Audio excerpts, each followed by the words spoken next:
안녕하세요. 치킨스탁TV입니다. 인트로에 닭이 좀 부담스럽다는 의견이 있어서 제가 처리했습니다. FN가이드의 공모 청약에 대한 이야기를 할 시간입니다.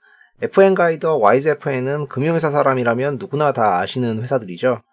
이들이 하는 일은 금융 데이터나 레포트 같은 것을 취합해가지고 보여주는 서비스를 합니다. 이거를 쓰다가 없으면은 리서치를 할 때 되게 불편하고 힘이 듭니다. FN가이드는 2000년도에 설립이 됐고요. 13년에 코넥스 시장에 들어와가지고 지금까지 거래가 되고 있습니다. 몇 년간 계속 짜잘한 회사들을 인수를 했었고요. 그러다가 18년도에 YZFN이라는 회사를 인수하게 됩니다. 이 금융 데이터 관련해서 회사가 두세 개밖에 없는데요. FN가이드가 YZFN을 인수해서 하나가 되고 나서 상장을 시도하네요. 공모개요. 코넥스 시장에 있으니까 이전 상장 방식이겠죠? 주관사는 대표주관사 신영증권 그리고 삼성증권이 있습니다. 물량은 신영 쪽이 조금 더 많고요. 신영 쪽이 올해 제놀루션 하나 했었고 두 번째 나섭니다. 제놀루션은 성공했었죠? 자, 신영 쪽에 나름 매니아층이 있어서 기대가 있으실 거예요. 수혜 측 같은 경우에는 12월 2일부터 3일까지 진행이 되고 청약기일은 12월 8일부터 9일, 납입기일은 12월 11일입니다. 총 162만 주가량 공모를 하게 되고 우리 사주 비중은 10%, 일반 20%, 기관치 10%로 진행이 되겠습니다. 공모 주식수 일부는 회사의 자사주를 매출하는 방식으로 진행이 됩니다. 공모가 밴드는 5,200원에서 6,500원이고요. 공모 금액은 80억에서 100억, 소규모 공모고요. 시가총액은 600억에서 800억입니다. 공모 자금의 사용 목적 같은 경우에는 신사업, 데이터 인프라 구축하고 머신러닝 AI 이런 거 연구 개발하고 기존 산업 확충하는데 서비스 개선 등으로 사용하려고 합니다. 공모 주주 구성은 최대 주주 관련이 한 50% 정도 되거든요. 이 회사의 역사를 알면 이해가 빠른데 원래 여기 11% 가지고 계신 김군호 대표님은 증권업에 계시다가 이 회사를 만든 거예요. 지금 코넥스 협회장도 하고 계신데요. 이 회사가 원래 이삼성 쪽에서 시작을 했는데 그쪽이 발을 빼고 나중에 필요에 의해서 화천 쪽에 가서 동업을 하게 됩니다. 그러다 보니까 주주 중에 상장회사인 화천기계나 화천기공 이런 애들이 들어가 있고요. 여기랑 연계된 지분들이 좀 있습니다. 개인 대주주로는 화천기공그룹의 회장이신 권영열 회장 그리고 그 장남 후계자인 권영석 이사가 들어와 있습니다. 대부분 2년 혹은 6개월 락업입니다. 추가적으로 5% 이상 대주주로 머니투데이가 있고요. 이것들은 3개월 락업. 총 유통 가능 물량은 40% 정도로 조금 있는 편입니다. 희석 요인으로 전환사채가 조금 있거든요. 근데 전환 가액이 조금 높고 주식수가 적어서 큰 의미는 없습니다. 자, 앞서 말했지만 이들의 서비스는 금융 데이터 관련 제공을 하는 것이고요. 증권사들이나 어디 거래소 같은 데서 정보를 사와서 사업을 진행하게 됩니다. 데이터의 매입 금액 비중을 보면 전체 매출액 대비 4% 정도 됩니다. 최근에는 해외 쪽으로 늘리고 있는 것으로 보입니다. 국내 금융회사들한테 판매하는 사업이라서 매출의 대부분은 내수입니다. 18년에서 19년 넘어갈 때 엄청나게 매출이 올라갔는데 요거는 18년 10월에 YZFN을 인수했기 때문이죠. 더해진 부분을 감안하면 됩니다. 19년에 통합하면서 매출액이 올랐지만 시장 자체가 크게 성장했다는 느낌은 아니기 때문에 아마 20년 매출액은 전년도와 비슷한 한 200억 원대에서 그치지 않을까 생각을 하고 있습니다. 자, 이게 이 정도 레벨에 머무는 것처럼 보이고 과거에 매출 성장이 크게 없었고 합병한 이후에도 이 정도 비슷한 레벨에 머물 것으로 전망하는 이유에 대해서 말해보자면 대부분 회사마다 이 프로그램 아이디를 1인당 1아이디를 주는 경우가 많지가 않습니다. 아이디를 몇 개 사가지고 돌려 쓰는 경우가 많거든요. 왜냐면 이게 나름 비싸거든요. 연간 데이터 가이드 기준으로만 1,000만원 정도 들 거예요. 그리고 레포트 보는데 또 한 1,000만원 들고 추가 옵션 개방할 때마다 한 1,000만원씩 달라고 하더라고요. 물론 부가세는 별도입니다. 회사들 입장에서는 이 고정비가 나가는 게 부담이에요. 레포트 보는 아이디 말고 주로 쓰는 게 데이터 몽태기를 끌어다 주는 거거든요. 재무제표 같은 거. 그러다 보니까 그걸 가공할 수 있는 능력이 중요합니다. 누가 만들어 놓으면 그럴듯해 보이고 탐나지만 사실상 쓸 수 있는 사람들만 프로그램을 쓰게 돼요. 그러다 보니까 야 그냥 돌렸어 이러고 마는 거죠. 실제로 신생 자문사나 운용사 말고는 도입될 만한 곳들은 이미 다 도입을 해서 이걸 쓰고 있을 건데 그럼 이제 개인한테 열어주냐?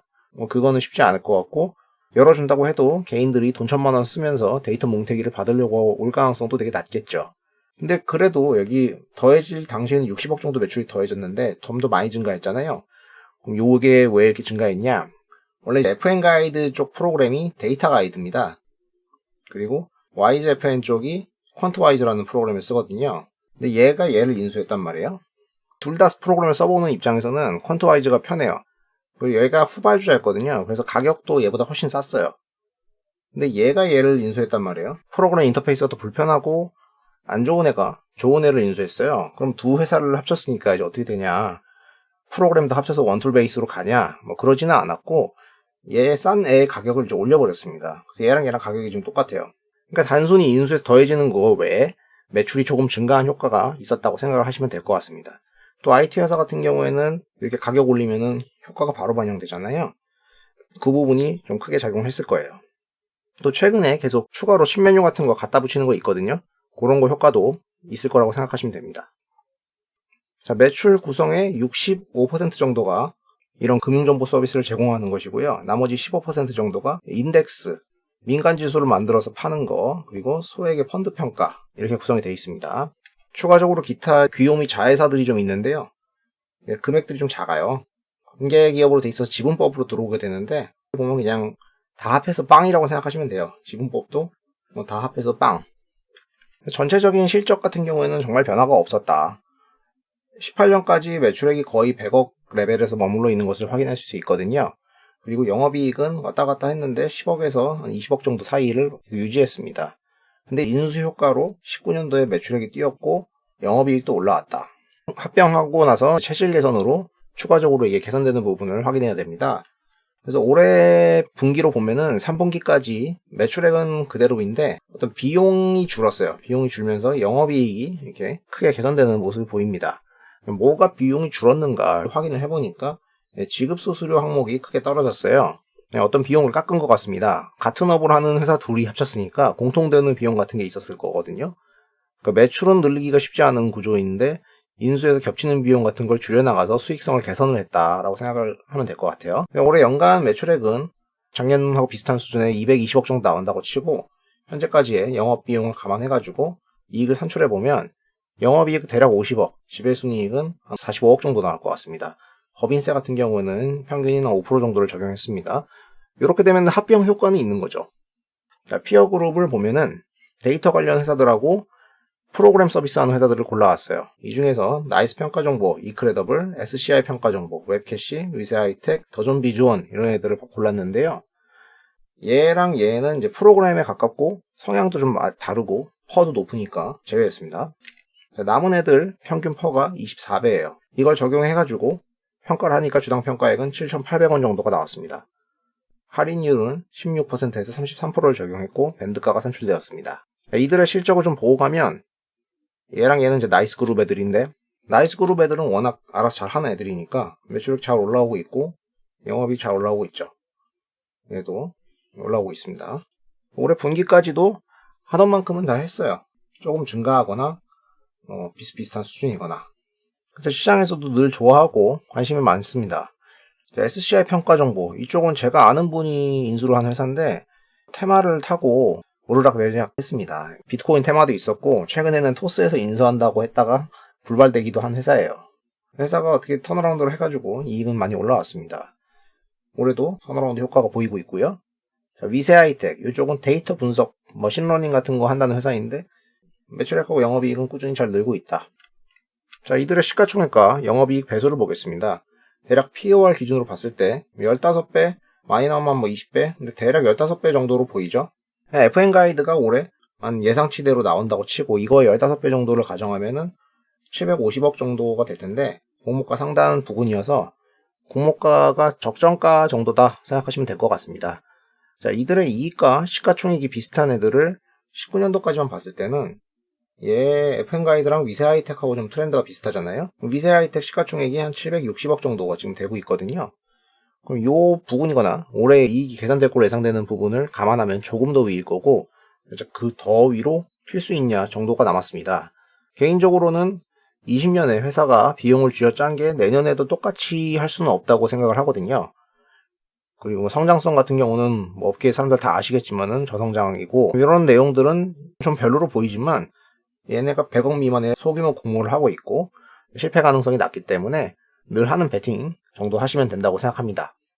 근데 코넥스 시장에서는 이미 12,000원 찍고서 이렇게 내려왔거든요. 현재도 공모가 상단보다 높게 거래가 되고 있는 상황이에요. 이게 어떻게 된 거냐? 요새 트렌드죠? 코넥스 상장 조항을 봐야 됩니다. 코넥스 이전 상장 같은 경우에는 모집을 하게 되면 코넥스 시장에서의 최종 거래 30일하고 최종 마지막 종가 해가지고 낮은 가격을 골라요. 그리고 여기에다가 공모가와 공모 물량을 더해가지고 평균 내서 가격을 구한 것, 요거를 기준가를 재산정하는 겁니다. 기준가가 이제 산정된 게 9,400원 정도가 나왔거든요. 요건 이제 나중에 다시 계산해 보셔야 돼요. 이 가격이 당일의 시초가가 돼가지고 여기에서 90%에서 200%로 시초가를 결정하는 거죠. 그러니까 현재로서는 공모를 받는 게 무조건 이득이죠. 차익이 생기지 않습니까? 왜 이런 일을 하냐면은 코넥스 관련 주주들이 있을 수 있잖아요. 이 시장을 만들면서 관련 주주들을 보호해주기 위해서 이렇게 하는 건데 요거를 악용하는 사람들이 생겼습니다. 코넥스는 사실 거래가 이렇게 많지가 않거든요. 근데 좀만 거래를 해도 누가 맘만 먹으면은 주가를 올릴 수 있는 애들이 상당히 많아요. 얘네가 청구를 9월 달에 했거든요. 이제 9월부터 아주 난리를 친 거예요. 올려다 놓은 거예요. 이걸 아는 애들이. 이게 언제부턴가 이전 상장되는 회사들은 다 이 패턴이에요. 그래서 밸류 왜곡이 상당히 생깁니다. 이런 거는 이제 정부가 뭔가 조사를 해야 되는데 안 하고 있죠. 자기가 만든 시장을 없앨 수가 없으니까. 이런 거를 하는 애들이 그들만의 리그가 생겨가지고 이 짓을 하고 있습니다. 피어에 있던 위세 하이텍 같은 경우도 비슷한 맥락인데 얘 코넥스에서 이전 상장했거든요. 얘가 2월 달쯤에 상장을 했어요. 상장되고 나서 12,000원 공모가였는데 조금 오르고 나서 바로 빠졌어요. 어떤 이유로 다시 이렇게 올랐는데 이게 안 오를 수도 있는 거고, 이런 패턴으로 간다고 생각하시면 돼요. 아마 FN 가이드도 비슷한 행보가 예상이 됩니다. 자, 그리고 아까 주주 중에 상장회사가 있었죠. 화천기계랑 화천기공. 여기는 FN 가이드 상장한다고 별 움직임은 딱히 없을 것 같아요. 둘 다 시가총액은 한 700억 수준인데 본업은 별로 좋지가 않아요. 이제 기계 쪽이 이렇게 지금 딱히 이렇게 메리트가 없는 쪽으로 생각이 되고 있고, 이러다 보니까 가끔 정치 테마주로 엮여서 오르는 정도예요. 얘는 이제 조국 테마인데 하천기계의 감사가 버클리 법대 동문이다, 뭐 그런 얘기를 하네요. FN 가이드도 만약에 조국의 정치 생명이 살아있으면 뜬금포로 가끔 막 오르고 이 정도는 될 수 있겠습니다. 근데 뭐 그거 바라면 안 되는 거죠. 자, 이렇게 금융인이라면 누구나 알고 있는 회사 FN 가이드에 대해서 알아봤습니다. 우리가 너무 잘 아는 회사인 만큼 기대는 크지가 않습니다. 합병을 해서 비용을 짜내서 이익을 냈다. 그리고 그걸로 상장을 하는 것 같다. 코넥스에 누군가 작업을 해서 시초가가 수익 낼 정도의 기회는 마련해 줄 거다. 그리고 규모로는 거의 지지 않는 100억 원도의 소규모 공모, 매니아층이 필시 참여하는 신영증권 주관사의 공모, 이런 부분을 감안해서 소소하게 베팅해보는 정도로 들어가야 될 것 같고, 어차피 많이 받을 수는 없을 거라고 생각을 합니다. 자, 오늘 분석이 도움이 되셨다면 구독과 좋아요를 부탁드리고요. 시청해주셔서 감사합니다.